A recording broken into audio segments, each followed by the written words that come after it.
Bueno, nos visita esta mañana aquí en las mañanas de Radio Nacional Baltasar Garzón, magistrado, abogado y últimamente persona a la que acudimos los medios para tratar de entender un poco mejor todo esto que está pasando. Primero por la relación que desde hace tiempo tienen los medios con él. Es un hombre que siempre está dispuesto a conversar y a aclarar.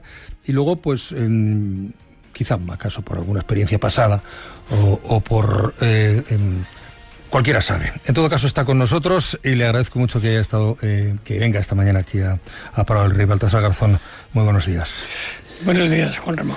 Lo primero que quiero preguntarle, desde su punto de vista, técnicamente, o acaso no solo técnicamente, su opinión, ¿Teresa Peramato es la mejor candidata para ocupar el cargo fiscal del Estado?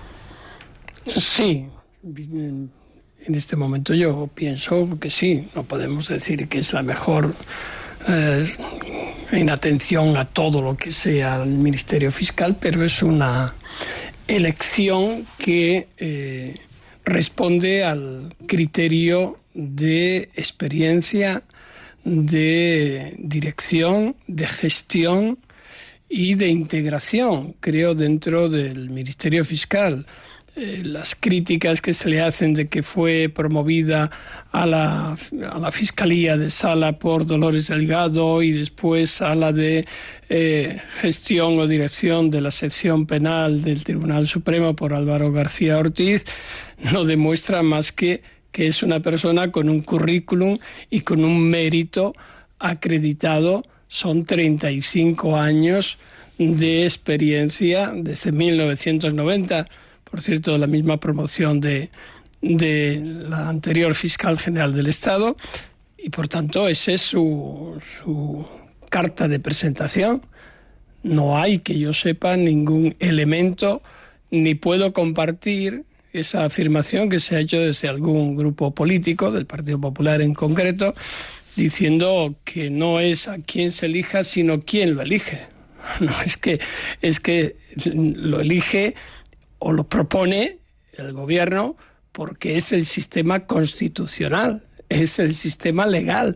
No es porque se le ocurra a Pedro Sánchez en virtud de aquel comentario desafortunado, inoportuno que hizo de que quién designa o quién no designa. ¿De quién depende la Fiscalía en estos micrófonos? Todos, sabemos que hay un sistema legal que es el que se cumple. Y hay un mecanismo de prevención precisamente de que eso sea así. Hay un estatuto orgánico, hay una autonomía garantizada, hay una rendición de cuentas en el Ministerio Fiscal y es un sistema como o muy parecido a los demás sistemas que hay en la Unión Europea y en prácticamente casi todos los países democráticos del mundo. De modo que, sí, para mí es una candidata idónea.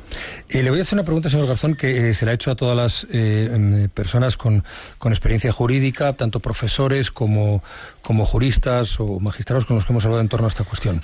¿Es normal que se adelante tanto el conocimiento del fallo sin que se publique la sentencia? Y si no es así, ¿por qué cree usted que se ha producido? No es normal, aunque en algún caso se haya normalizado, sobre todo en el Tribunal Constitucional, donde es normal que salgan unas notas previas, especialmente por la complejidad de los temas, la dificultad de redacción de las sentencias, y se establece esa costumbre, digamos. Pero en el ámbito penal no es normal, ni incluso es bueno, ni siquiera aconsejable, salvo en dos casos. Uno, cuando se absuelve a una persona y cuanto antes se tiene que poner en su conocimiento si estaba privado de libertad para que de forma inmediata, incluso en Audiencia Nacional yo recuerdo que se comunicaba en aquella época por telegrama o por una llamada de teléfono para decirle al tribunal de instancia: este señor o esta señora queda en libertad porque va a ser absolutoria, y en ese momento hay que poner en acción el mecanismo para que quede en libertad y sus derechos no sean cercenados. Y en el caso contrario, cuando alguien estaba en libertad y la sentencia va a ser condenatoria y por tanto hay un riesgo de que si se filtra pueda sustraerse, pueda huir de la justicia, en cuyo caso también se hace lo propio para acordar la prisión y de esa manera garantizar la sentencia. Pero no es normal, ni además en este caso, en un caso de suma trascendencia como ha sido el juicio contra el fiscal general del Estado, se debiera de haber producido, y mucho menos con unas connotaciones un poco raras, al menos en la coincidencia espacio-tiempo del día 20 de noviembre, precisamente 20 de noviembre, con una deliberación que creo que ha debido ser meteórica, porque si tenemos en cuenta que el juicio termina un viernes, hay un fin de semana por medio donde no hubo reunión, y 2 días después ya se había cambiado el ponente, según hemos conocido esta misma mañana de la mano de Diario.es y de Televisión Española, de que el señor presidente de la Sala estaba dando una conferencia el día 18 de noviembre. Por tanto, 2 días antes. Ya, y desvela que va a poner la sentencia, está demostrando que ya había habido un cambio de ponente, porque era la magistrada Susana Polo, lo dice explícitamente, lo dice ante el público, con lo cual ya está rompiendo el secreto de las deliberaciones y objetivamente hay un riesgo claro y contundente de parcialidad. Y eso es muy grave. Eso es muy grave. ¿Dónde le lleva eso, señor Garzón? ¿Dónde nos lleva esa sospecha? ¿Dónde nos lleva? Me lleva a que es una temeridad lo que ha ocurrido. Y es yo no soy juez del Tribunal Supremo, ni soy quien para decir exactamente cómo tienen que comportarse, pero sí sé lo que dice la ley y la apariencia de imparcialidad que debe de haber en un tribunal, que a esa experiencia pasada a la que hacía referencia, pues también recibió la contestación del Comité de Derechos Humanos acusando de parcialidad la sentencia contra mí, pero es evidente que ese riesgo cualquier ciudadano o ciudadana en este país va a decir, hombre, resulta que en medio de la deliberación vas y te colocas junto a una de las partes acusadoras y además una parte beligerante, la primera que presentó la querella, el decano del Colegio de Abogados de Madrid, con polémica incluida dentro del Colegio de Abogados de Madrid, al que yo pertenezco también, que no estamos de acuerdo con lo que el decano hizo. Y además escenificas una proximidad. Hay que tener una apariencia de imparcialidad. Y aquí se ha roto. ¿Qué significa esto? Sin lugar a dudas, desde mi punto de vista, es un argumento, y además un argumento poderoso, en el recurso de nulidad, que estoy seguro que se planteará, en el recurso de amparo, estoy seguro que se planteará, y en el recurso ante el Tribunal Europeo de Derechos Humanos, que en su caso se planteará en función de cómo sea en su momento la sentencia o decisión del Tribunal Constitucional. En todo caso, es una imprudencia grave. Yo no voy más allá porque no conozco la interioridad, pero la apariencia de imparcialidad, y eso la doctrina del propio Tribunal Supremo y del Tribunal Europeo de Derechos Humanos y Constitucional, es constante y conteste. Claro, le dice el Supremo que estos cursos se hacen cada año y que son obligatorios para el turno de oficio. Sí, pero bueno, ¿y a mí qué me cuentan? Es decir, yo no voy a recibir cursos de turno de oficio en el Colegio de Abogados, ni me meto en la dinámica del Colegio de Abogados. Me parece bien que haya profesores, magistrados y tal, pero el juicio contra el fiscal general del Estado estaba señalado meses antes. El curso también, pues, ¿por qué no? Decir, no podemos porque estamos deliberando. Se sabía que en esos días se iba a estar deliberando, se puede atrasar, se puede sustituir. ¿Cuántas veces, si uno está enfermo o no puede, o está con otra obligación, se sustituye un compañero? ¿O es que tiene que ser por 90 euros quien estar? Hay que tener un poquito de prudencia, y la apariencia de imparcialidad es fundamental. Para mí me parece muy muy grave. No se puede minimizar lo que ha ocurrido. Como tampoco, si hay una variación de objeto, que no lo sabemos, porque el problema de hecho es que estamos elucubrando y no sabemos si los razonamientos que se vayan a contener en la sentencia son anteriores a todo esto, al fallo, o van a ser posteriores en función de todo lo que estamos diciendo. Pero para mí también es grave que la sala de admisiones íntegra pues haya formado parte del tribunal sentenciador. Y si ha habido alguna variación de objeto, porque ya sabemos todos, primero era la nota, después la sala de admisiones dijo que el correo, después la sala de apelaciones dijo que era el correo, ahora resulta que en las 2 últimas sesiones parece como que se cambia y ahora se habla de revelación de datos reservados, lo cual parece que nos lleva otra vez a la nota. Si esto es así, pues quizás algunos magistrados se tendrían que haber abstenido y también puede ser un motivo de nulidad ahora, cuando proceda el recurso de nulidad contra la sentencia. O sea, independientemente de lo que usted sugiere y piensa, y evidentemente no puedo decir porque serían acusaciones que uno entiende que no quiera emitir, sí hay posibilidades de que con todo esto que está sucediendo haya un recurso que sea favorable al fiscal general. Bueno, yo lo que digo es que hay elementos que acreditan un quebranto de la apariencia de imparcialidad y que ha habido algunas actuaciones posteriores y no puedo ir más allá, no porque no tenga argumentos, sino porque no conozco los argumentos del tribunal. Cuando los conozca, pues podré decir me equivoqué en mi apreciación, o no puedo ir más allá, o realmente hay una coherencia en la actuación. Como eso no ha sucedido, y ese es el hecho fundamentalmente grave que está incidiendo directamente, fíjese si ha incidido, que presentó la renuncia el fiscal incluso antes de conocer la motivación de la sentencia, y que ya hay una propuesta de nueva fiscal general y que esta mañana el Consejo del Poder Judicial se va a pronunciar sobre su idoneidad. Por tanto, ha habido una concatenación de hechos que, por lo que hemos conocido esta mañana, se van agravando, que inciden en que la situación ha sido bastante penosa, y eso, lógicamente, como son hechos posteriores, puede incidir en el recurso y en dar una consistencia que estoy seguro y convencido, y soy de los que piensa que ya la tendría en sí mismo desde el momento que hay un fallo condenatorio, visto lo visto en el juicio oral, para el éxito de ese recurso. Señor Garzón, nuestros compañeros de La Hora de la 1 han emitido esta mañana un fragmento, no sé si lo ha escuchado usted, de esa despedida, vamos a escucharlo entonces, de Andrés Martínez Arreta en ese curso, con un comentario que me gustaría que usted como comentario lo valorara. Y con esto, señores, concluyo que tengo que poner la sentencia de Me estaba refiriendo a esto. Esto ocurre el 18 de noviembre. El juicio termina el 14, cuando él dijo visto para sentencia ese mismo presidente.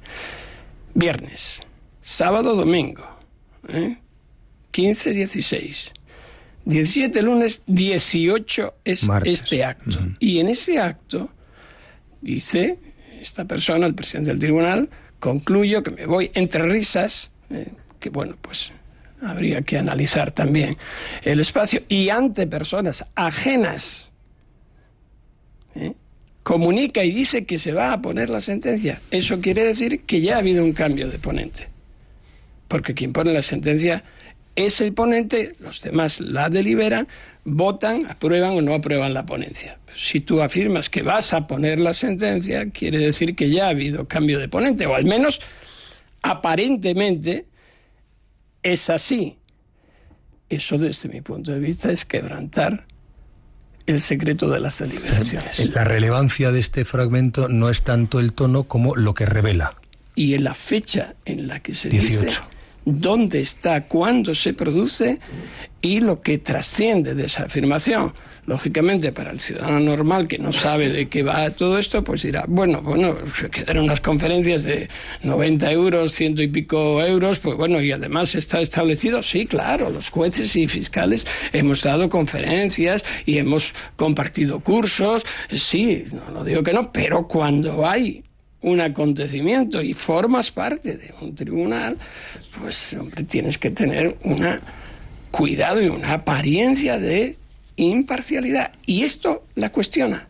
No es que sea más o menos... Yo recuerdo una anécdota que viví en directo cuando a mí me suspenden, y cuando a mí me condenan por los casos de Gürtel y me juzgaron también por el del franquismo, me hicieron un homenaje en Ginebra, una serie de funcionarios de Naciones Unidas y demás, y después de esto nos fuimos a almorzar y invitaron a algunos jueces y fiscales de suizos con los que yo había trabajado y que eran pues próximos, ¿no? Me acuerdo que la anécdota se refiere al juez Bernard Bertosa, hijo del fiscal general Bernard Bertosa. Entonces, cuando llegó el momento de pagar, los jueces se tenían que ir un poco antes y dijeron, ¿cuánto se debe? Y dijeron, la asociación, que dice, no, que era el ayuntamiento de Ginebra, estaba el vicealcalde allí, y dice, no, nosotros invitamos, porque es en honor a Baltasar Garzón. Y ellos dijeron, sí, nosotros queremos a Baltasar Garzón y hemos venido por eso, pero pagamos nuestra parte de la comida. Y dije, no, por favor, dice, no, porque de esta manera nadie podrá decirnos que el ayuntamiento de Ginebra ha pagado una comida por nosotros. Bueno, eso es una postura. Entonces, aquí, con una parte fundamental, acusadora, que 3 miembros del tribunal, durante este tiempo, durante el tiempo de la deliberación, se vayan a dar una conferencia y estén allí, pues, hombre, da una mala vibra, ¿no? Da una mala sensación, y todo eso se tiene que cuidar precisamente para cuidar la apariencia de imparcialidad, porque si eso no hubiese producido, estoy seguro que usted me estaría preguntando de otras cuestiones, no de esta.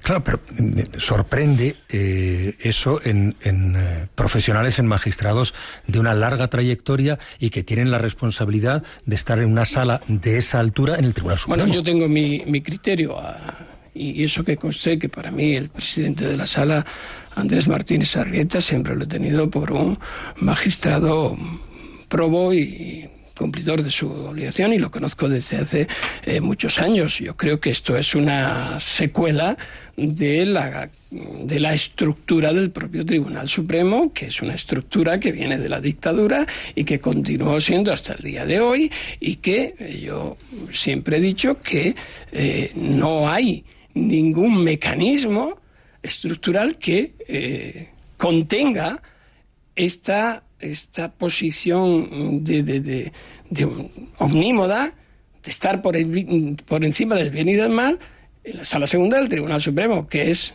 un ente de poder auténtico. No hay una segunda instancia. Cuando se juzga a aforados, es el único caso en que se juzga en única instancia, y en la Sala Tercera también, lo contencioso, en España.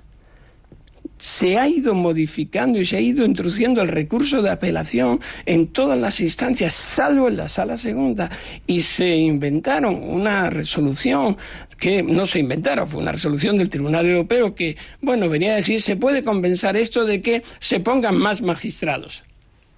A mí no me importa que se pongan más magistrados, 4, 5, 6, 7, no, es el derecho a que un tribunal diferente, independiente, pueda estudiar de nuevo las pruebas, los hechos, es decir, lo que establece los principios fundamentales de los derechos humanos y de los convenios internacionales, que es, en la sentencia dictada contra mí, uno de los puntos que el Comité de Derechos Humanos de Naciones Unidas por unanimidad dijo era esta, que no se me garantizó el derecho a la doble instancia. Y no quiere el Tribunal Supremo introducir la doble instancia. Yo me pregunto, ¿por qué? Si incluso ya han aceptado que haya una sala de apelaciones interlocutoria, es decir, para el procesamiento, para tal, ¿por qué no en la sentencia?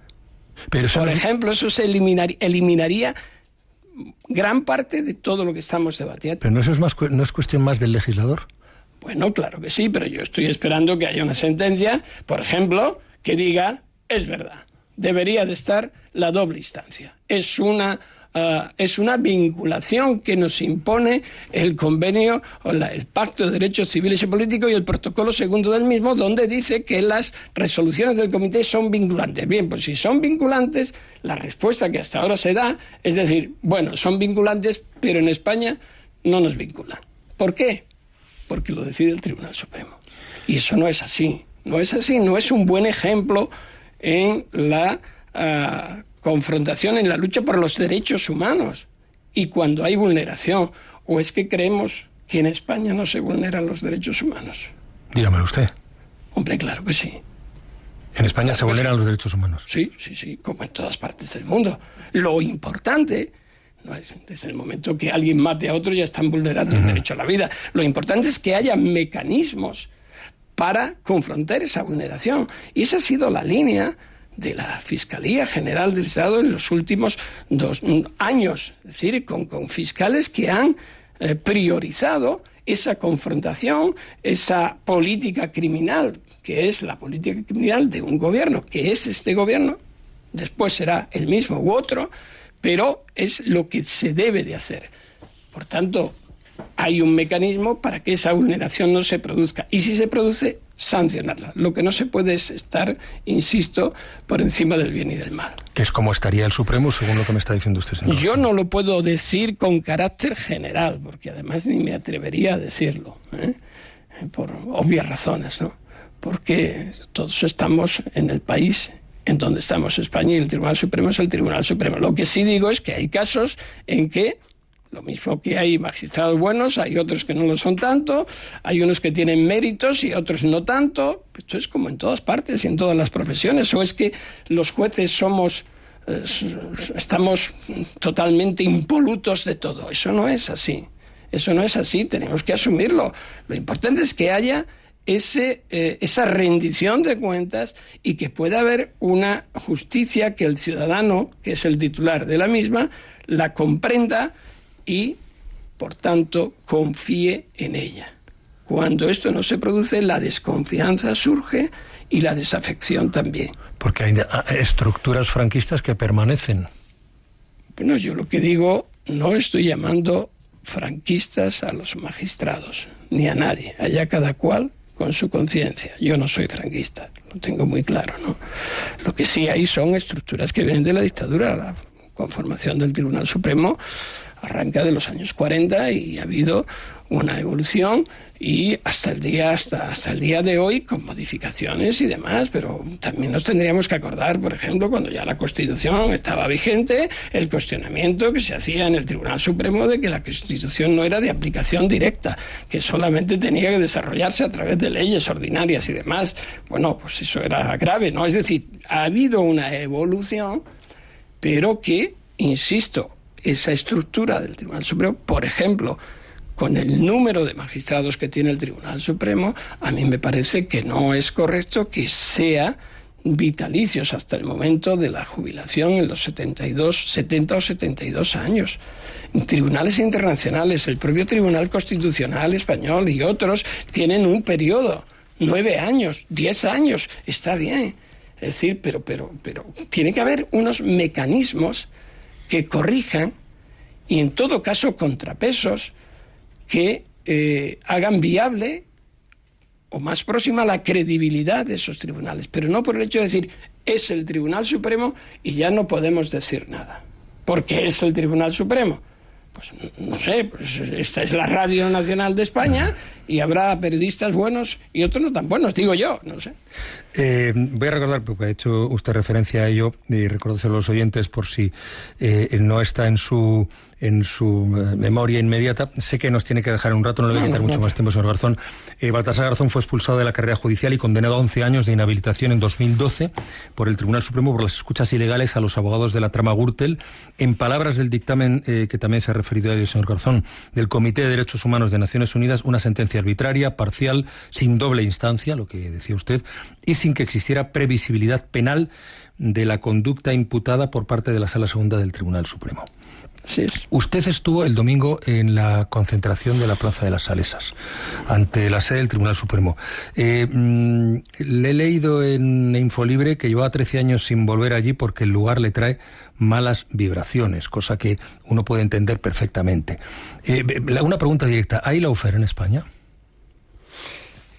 La terminología se está utilizando, la de lawfare, que significa instrumentalización del derecho con fines políticos, y he dicho en alguna ocasión que sí, claro que sí hay instrumentalización del derecho con fines políticos en algunos casos, y evidentemente tenemos que asumirlo. Lo que ocurre es que si eso se produce, tiene que haber una instancia que lo corrija. Es decir, puede haber una mala interpretación del derecho por parte de un juez o de un tribunal. Ok, eso no es instrumentalización. Puede haber mecanismos que nos lleven a dudar, pero también hay momentos en los que el proceso penal parece que se pone en línea, cuando menos, con fines políticos concretos, y esos fines políticos o las personas que los representan intervienen en el proceso penal, y el otro componente, determinados medios de comunicación, avalan esa postura y se produce una inflación de querellas, una inflación de afirmaciones, de adelanto de resoluciones, etcétera, etcétera, donde en la que nos puede dar la impresión al ciudadano medio de decir qué está ocurriendo aquí, y de ahí salen diciendo pues golpes judiciales blandos, sentencias políticas, posicionamiento que no tendría que producirse si cada uno de los poderes se desarrollara con los contrapesos correspondientes entre unos y otros, porque todos forman parte del Estado, y viéramos que eso es así, es decir, que no hay esa instrumentalización, y hay hechos como los que ocurren y estamos comentando que demuestran que esa instrumentalización, o por lo menos la apariencia, se puede producir o percibirse como tal por el ciudadano, que es tan malo como lo anterior. Estamos en diálogo con Baltasar Garzón, en Radio Nacional de España, y os voy a pedir, Lucía, José María Brunetti y Alberto Surio, si queréis plantear alguna reflexión delante de él o alguna pregunta rápido, por favor, porque ya nos está regalando más tiempo del que en principio habíamos pactado, así que Lucía, si queréis plantear, solo si queréis, ¿no? Si no, no es obligatorio, ¿eh? Sí, yo sí, pero me espero. Pues es que estaba pensando al escuchar al señor Garzón que él y yo somos dos supervivientes de muchas épocas. Yo cuando empecé a hacer política, pues a usted le fichó Felipe González para más o menos limpiar la corrupción, ¿no? Que entonces en ese caso le afectaba, para dar una imagen de que quería limpiar la corrupción. Fíjese usted ahora. Por eso me fui. Ya, no, fíjese usted ahora, lo que quiero preguntarle, me gustaría hacerle muchas preguntas, pero yo creo, yo creo que ahora mismo estamos en un momento en el que un secretario de organización está en la cárcel y estamos viendo idéntica corrupción a la que vimos en los años 90, tantos años después, con los mismos procedimientos, con personajes del mismo perfil, ¿no? Aquello de Roldán y todo esto.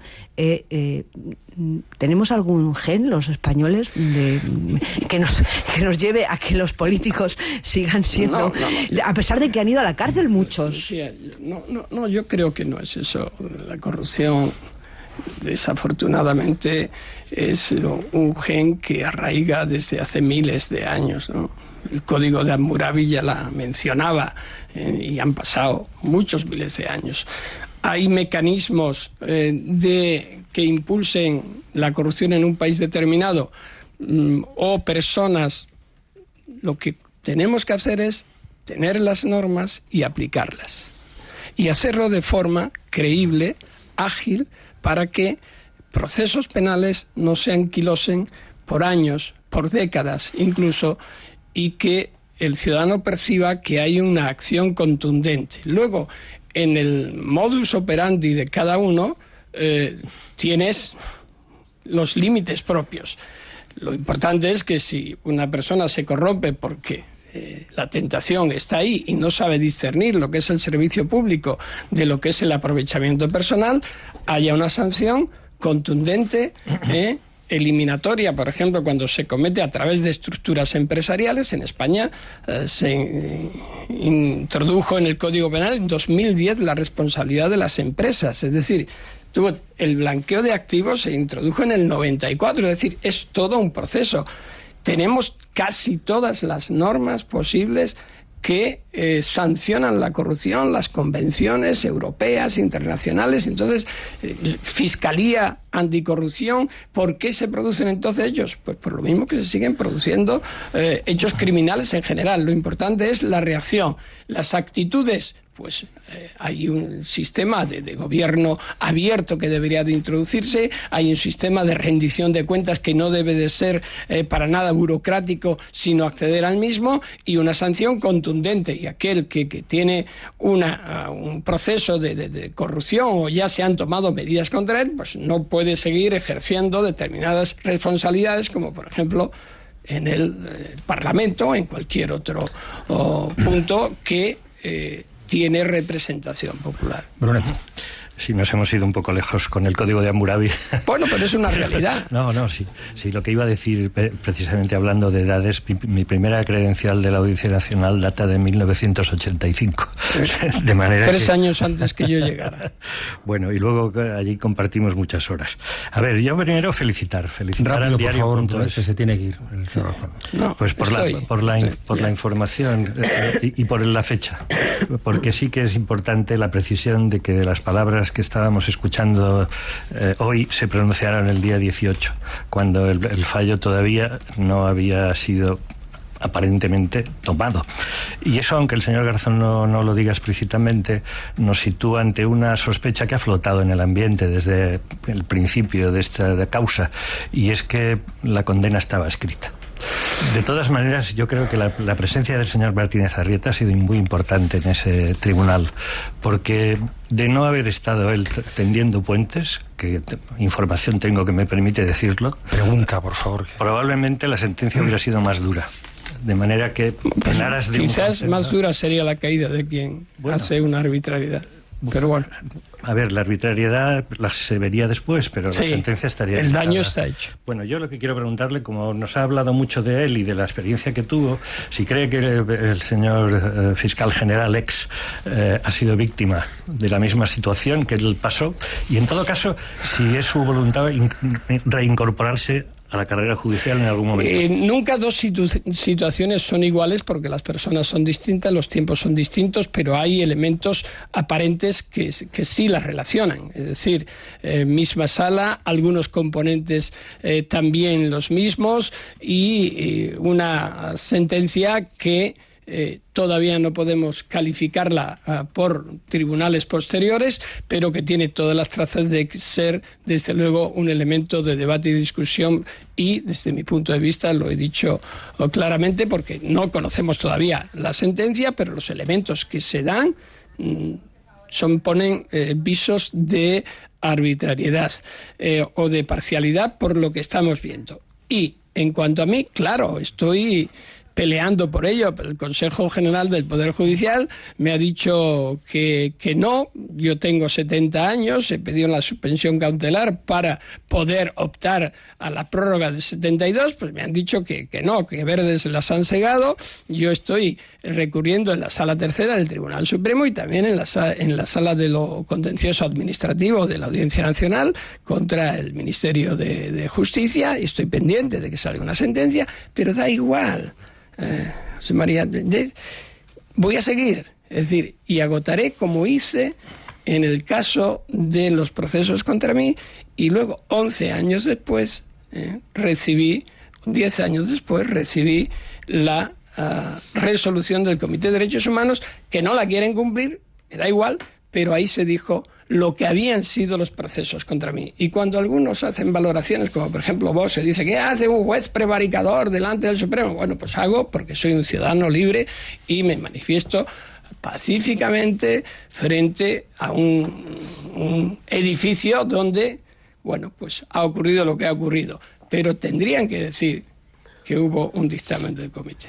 Pero no lo dicen, da igual. Baltasar Garzón, muchísimas gracias por su presencia esta mañana en la radio pública y espero que no llegue muy tarde a la cita importante que tiene ahora, que sé que es importante además. Gracias.